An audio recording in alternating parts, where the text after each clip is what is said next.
Para quem não sabe, o LE G-Tronic, quando começou a aparecer aqui para nós, a galera vinha e falava assim, ó, leva lá na Remofer que eles têm um aparelho, o MOT 251 da Bosch, é tipo um robô. E quando vinha ali, a gente colocava ele no carro, só que ele não era scanner, a gente utilizava ele para fazer o quê?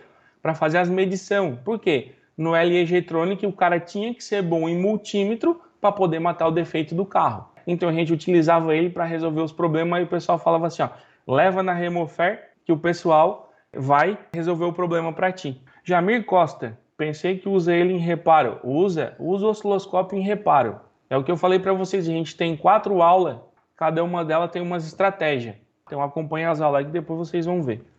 Cris e Lê Ferreira, todas as EPROMs dá para ler com UPA? Sim. Todas as EPROM dá para ler com UPA, né? Só não dá para ler PLCC com UPA, que não tem os adaptadores, na verdade, os normais, né?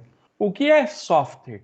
O software é aquilo que a gente não vê. O software é aquilo que fica dentro dos módulos, ou seja, um arquivo, beleza? Agora, o que é hardware? O que é hardware? Hardware é isso daqui, galera. Ó. Hardware é a própria placa. A própria placa, às vezes a gente vai... Ó, essa daqui, ela não tem aqui o HW dela. Mas eu vou pegar uma aqui e mostrar aqui para vocês. Deixa eu ver aqui, ó.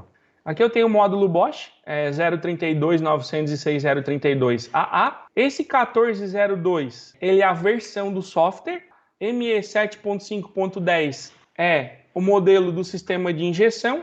E aqui embaixo aqui é a data de fabricação dele. O módulo de injeção, ele vai estar escrito assim, ó, HW, que é o hardware, ou seja, é a placa. Então, todo módulo, vamos dizer que a gente vai trocar um módulo de um Jetta. Ele tem um número lá diferente, mas está escrito assim, HW. Então, a gente consegue, dependendo do ano e modelo do carro, a gente consegue trocar o software utilizando a mesma placa. Às vezes tem placa que ela tem mais função, e a gente consegue colocar um software de menos função e o carro funcionar tudo normal. Então, tudo isso a gente passa no treinamento bem detalhado para vocês. Agora a gente vai falar um pouquinho sobre estratégia de funcionamento de módulo, tá, galera? Então, assim, ó, o que é software, o que é hardware, processador a gente já passou, né? O que é EPROM e o que é boot. É a ligação de um aparelho, né? A gente faz a ligação dos fios no módulo de injeção para a gente extrair os dados do processador. Tem situação que a gente lê a memória EPROM, lê por boot, lê por conexão do conector do módulo, enfim, dependendo o modelo e aparelho. O ST10F eu vou mostrar aqui para vocês. A gente tem aqui dentro da nossa plataforma. Isso daqui é um boot, tá? Para a gente fazer a ligação de um processador e extrair os dados que está lá dentro.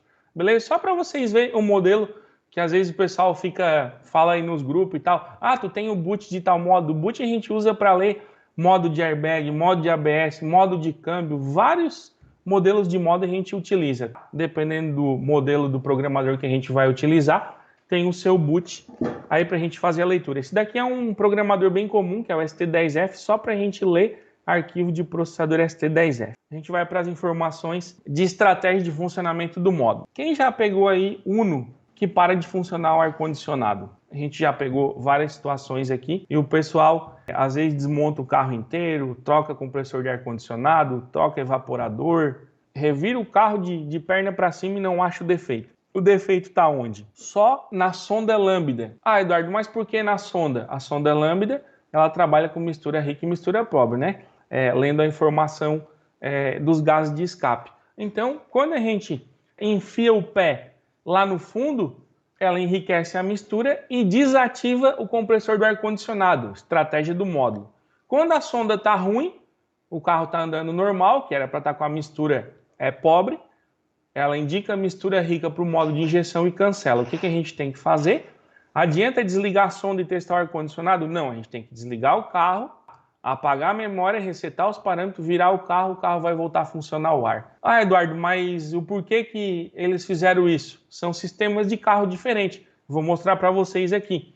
Esse é só um dos problemas que a gente tem com estratégia de módulo. Vou falar outro para vocês. O código de falha P0300, que é a falha no sistema de ignição. A gente vai lá, troca a vela, cabo de vela, bobina. Agora eu vou deixar um exemplo bem nítido aqui para vocês. Funciona o carro, deixa ele esquentar bem o motor, daqui a pouco ele vai lá e cancela o pulso de um bico, certo? Cancelou o pulso de um bico, beleza? Cancelou o pulso de um bico, aí você vai lá, desliga o carro e vira de novo. Ele volta a pulsar. Galera, não é defeito de módulo de injeção, é estratégia de funcionamento. O sensor de rotação informa para o módulo de injeção que tem um cilindro falhando, ele vai lá, cancela o pulso de bico para não poder estragar o catalisador. Vou dar outro exemplo aqui para vocês. Sonda 2, sistema 7GF também.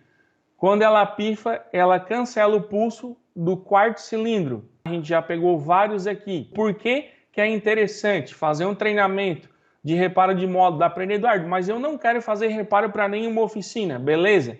Mas faz para te aprender a diagnosticar. É o que eu sempre falo. Tu vai começar a enxergar o módulo de dentro para fora. O teu diagnóstico é programação, imobilizador. Tu já vai saber que aquele carro, o imobilizador dele é programado assim, porque o nosso treinamento aqui, ele atinge o maior número de coisas que tem dentro da programação do módulo possível, ou seja, painel, airbag, ABS, câmbio, ele é tudo englobado. Então, tipo assim, uma coisa está ligada à outra. Então, a gente sempre fala as informações de tudo, certo?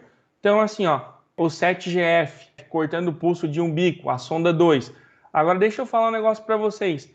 Sistema 4CFR da Ford, quando eu tenho dois drives dentro do módulo separado, esse daqui, tá, é o drive de ignição 1 e 4, e esse daqui é o 2 e 3. Se eu pegar o datasheet, se eu pegar esse datasheet aqui, ó, vocês podem observar, ó, GND, GND, GND, é massa, certo? Então, tudo esse lado aqui, ó, é massa. Se eu pegar o multímetro e medir eles, vai bipar em todos eles.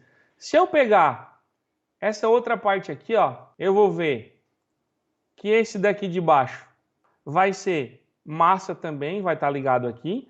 Aí depois vai ter as outras informações, ó. Um vai ser 5 volts, o outro vai ser entrada, beleza? Então assim, ó, esse entrada aqui, que vai ser esse cara aqui ele vem da onde? Direto do processador. Então aqui a gente recebe um pulso, assim, ó. Um pulso de 0 a 5 volts, vai receber nesse cara aqui. Então, Eduardo, eu peguei um módulo do Fiesta falhando o cilindro 3. Não sai faísca no cilindro 3, galera. Pela percepção que eu tenho, porque já fiz um treinamento de módulo, eu já vou saber que o defeito não é módulo. Por quê? Porque eu sei que aqui dentro tem dois drives. Esse drive aqui, ele dispara por aqui e por aqui. Então ele vai fazer o quê? Esse cara aqui, ele vai controlar a bobina do cilindro 1 e 4. Beleza? Se a saída aqui não está indo, ele vai falhar os dois cilindros. Esse cara aqui é o cilindro 2 e 3. Então, se lá no carro eu tenho o carro falhando só a saída de uma bobina, o defeito é lá na bobina do carro. Agora assim, ó, Eduardo, o carro tá falhando o cilindro 1 e 4. Pode ser módulo? Pode. Só que o pessoal da mecânica não fala para nós que o carro não tem faísca. Eles vão aonde? Eles vão direto no pulso de bico. E falam para nós que o carro não tá pulsando o bico. Por quê? Porque tem medo de lá no cabo de vela levar um choque, né? Então, eles vão lá e testam direto no bico injetor. Então, estratégia, Eduardo, mas se eu tiver um modo de injeção que ele tem 4 drives, nesse caso aqui, a gente tem lá na linha Ford um pós-chave e 2 pulsos, certo? Os 2 pulsos saem daqui, ó. Sai de um drive e sai de outro, certo? Então, quando eu tenho 4 drives, normalmente quando eu tenho 4 drives, eu tenho uma bobina de 6 fios, que é um pós-chave, um massa e 4 sinal de pulso. Ou seja, eu vou ter 4 bobinas dentro de uma só. No caso do Uno, acho que é o Uno sistema Mopar da Bosch também tem, né? Uma bobina de 6 fios. Só que é uma bobina só que tem 4 saídas. E a gente já tem também carro que ele tem 4 bobinas torre, que tem 4 drive de ignição dentro do módulo. Então, essas são as estratégias de funcionamento do módulo. O que acontece? Automaticamente esse drive aqui fechou curto, o processador para de mandar pulso para o drive, porque ele reconhece que ele está ruim e para de enviar pulso. Então a gente consegue testar antes do drive e depois do drive, fazendo com que o nosso diagnóstico fica bem mais rápido com o reparo com o sistema de injeção eletrônica, tá? É a mesma coisa que a gente fala para a galera fazer treinamento de osciloscópio. Treinamento de osciloscópio, ele acelera 10 vezes mais rápido o diagnóstico no sistema de injeção. E falo para vocês que vocês aprendendo o modo de injeção, o aceleramento no diagnóstico é 10 vezes mais rápido também. Quem tiver aí na live que é aluno nosso, pode confirmar isso para mim. Deixa eu explicar um negócio aqui para vocês. O que um diagnóstico bem feito faz a gente saber as estratégias do módulo. A gente pegou uma Montana 1.4, Flex 2012-2013. A gente custou a descobrir o problema, porque já tinha passado em várias oficinas, mexer em cabeçote. Olha o que o carro fazia. A gente dava partida no carro, bateria 100%, motor de arranque, né? A gente achando que tava beleza, virava bem tudo, batia o arranque, funcionava o carro saía funcionando normal, sem falha nenhuma, porém grilava. Grilava que nem um louco, não tinha... O pessoal tinha trocado o cabeçote, colocaram duas juntas, fizeram de tudo. Aí, como sempre, a encrenca cai para nós. Aí o que acontece? A gente pegou, começamos a trabalhar no carro, trocamos o modo, não era, fizemos vários testes. Aonde que estava o problema que a gente descobriu? No motor de arranque. Ah, Eduardo, mas como que o carro virava e depois de virar, o carro grilava e o defeito era no motor de arranque? Porque o motor de arranque é só para partida. Como que a gente descobriu isso? O modo de injeção ele não dava falha, mas a gente entrava em parâmetros, ele ficava tudo louco. Ou seja, cada vez que o motor de arranque dava defeito que a gente não percebia, o modo de injeção funcionava o carro em recovery. Ou seja, aquele modelo de modo tinha essa estratégia de funcionamento. Então era para o carro andar um pouco e levar na autorizada e tal, por estar grilando. Depois que foi trocado o motor de arranque, resolvido o problema. Foi um dos casos raros que a gente pegou aí, bem sinistro para resolver. Então, tudo isso é uma estratégia de módulo que a gente pega no dia a dia, tá, galera?